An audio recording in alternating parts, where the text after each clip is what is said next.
지난 3월 통계청에서 발표한 2024 한국의 사회 지표를 보면 이 수도권과 지방 그리고 세대 간, 종교 간, 성별 간 갈등이 전년보다 크게 증가했습니다. 분열과 대립에 국력을 소모하는 나라에선 국민의 삶이 결코 나아질 수 없습니다. 모두가 공존할 수 있는 사회 통합 방안, 좀 어떤 생각 갖고 계신지 후보들 입장 듣겠습니다. 자, 이번에는 김문수 후보부터 답변 시간 1분 30초입니다. 예, 정말 이 국민 통합이 되려면 거짓말, 사기꾼들이 없어져야 됩니다. 두 번째로 부정부패한 사람이 없어야 국민 통합이 되지 않겠습니까? 그런데 어떻습니까?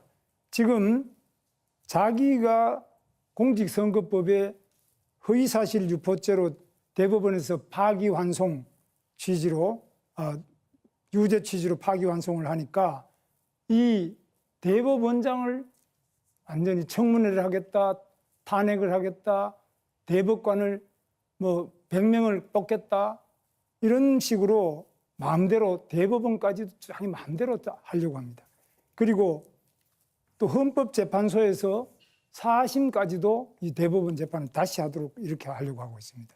그런데 이 본인 이재명 후보 자신은 5개나 재판을 받고 있습니다.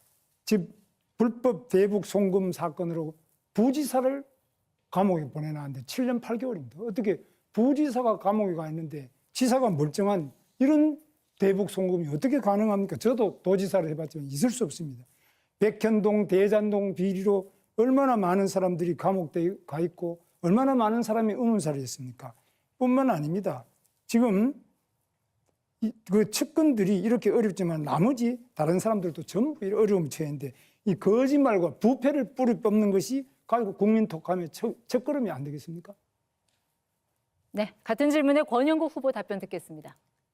네, 아직도 부정선거 망령에 벗어나지 못하는 윤석열 극우 내란 세력, 진실을 망상으로 덮어버리려는 음모론, 이것부터 척결하는 것이 사회 통합의 시작입니다. 국민 여러분, 정치판을 갈아엎어 주십시오. 이번 대선에서 극우 세력을 퇴출시키고 진보정당 민주노동당과 중도보수 민주당이 경쟁하는 새로운 정치판으로 교체해 주십시오. 불평등은 모든 사회악의 뿌리입니다. 얼마 전 선종하신 프란체스코 교황의 말씀입니다. 불평등이 차별을 낳고 차별은 배제로 이어졌습니다. 저 권영국은 사회 통합을 위해 3가지를 약속합니다. 첫째, 불안정, 무권리, 저임금 노동자 1,300만 명 권리 보장으로 불평등 해소의 전환점을 만들겠습니다. 둘째, 부자 감세 원상복구, 불로소득 과세, 부자 증세를 통해 부의 재분배를 이루겠습니다. 셋째, 포괄적 차별금지법을 제정해 차별 없는 나라, 여성과 소수자들이 혐오로부터 안전한 사회를 만들겠습니다. 이것이 진정한 사회 통합의 출발점이자 국민 모두의 삶을 하나로 묶는 힘입니다.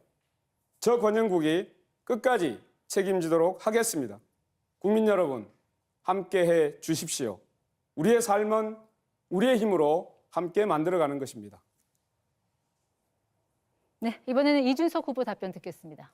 예, AI 연산용 GPU 한 장 가격이 5천만 원 정도 합니다. 그런데 원가만 따져보면은 120원이라고 하는 사람도 있을 겁니다. 반도체가 모래에 있는 성분에서 나오니까요.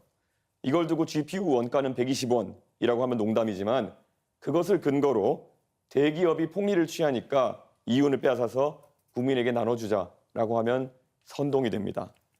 여기에 원가는 원두값의 줄임말 같은 억지 해석과 문자폭탄이 따라붙으면 정치는 증오의 도구가 되는 겁니다. 우리나라가 극단적 가난에서 벗어난 시기에 태어나 좋은 교육받고 자라난 사람들이 대학에 가서 구시대적 계급론에 빠지더니 사회에 나가서도 세상을 흑백으로 갈라치고 특정 세대와 계층을 갈라치고 거기에 순응하지 않는 사람들은 적폐라고 몰아붙이면서 우리 사회의 갈등 구조를 증폭시켜 놓았습니다. 더 나아가 이에 이의를 제기하는 젊은 세대에게 너희는 어리다, 혐오를 조장한다, 덮어씌우기까지 합니다. 이 문제를 해결하는 방법은 간단 명료합니다. 이제는 낡은 세대가 정치 일선에서 깔끔하게 물러나고 열린 세계에서 나고 자란 세대가 전면에 나설 때입니다. 정치 교체가 시대 교체의 출발점입니다. 저 이준석이 해내겠습니다. 네, 다음 순서는 이재명 후보입니다. 네, 사회 갈등의 근본 원인은 양극화, 엄청난 격차에 있습니다. 또 저성장이 큰 원인을 차지합니다. 기회가 적다 보니까 사회 구성원 간의 갈등이 격화됩니다. 기회가 넘치면 갈등이 줄어들겠죠. 그래서 근본적인 해결책은 우리가 다시 성장하는 사회로, 지속적으로 성장하는 사회로 가는 것입니다. 따라서 우리가 미리 제시해 드린 것처럼 AI를 포함한 첨단 기술 산업들을 육성하고 기후위기에 맞춰서 신재생 에너지 관련 산업들을 키워야 됩니다. 그리고 문화산업 등을 키워서 전 세계적으로 대한민국이 다시 우뚝 일어서야 합니다. 단기적인 방안들은 그런 것이죠. 사회 구성원들 사이에는 언제나 갈등이 있기 마련입니다. 이해관계가 충돌하기 때문이죠. 이 이해관계를 충돌하는 것을 해결하는 것이, 조정하는 것이 바로 정치입니다.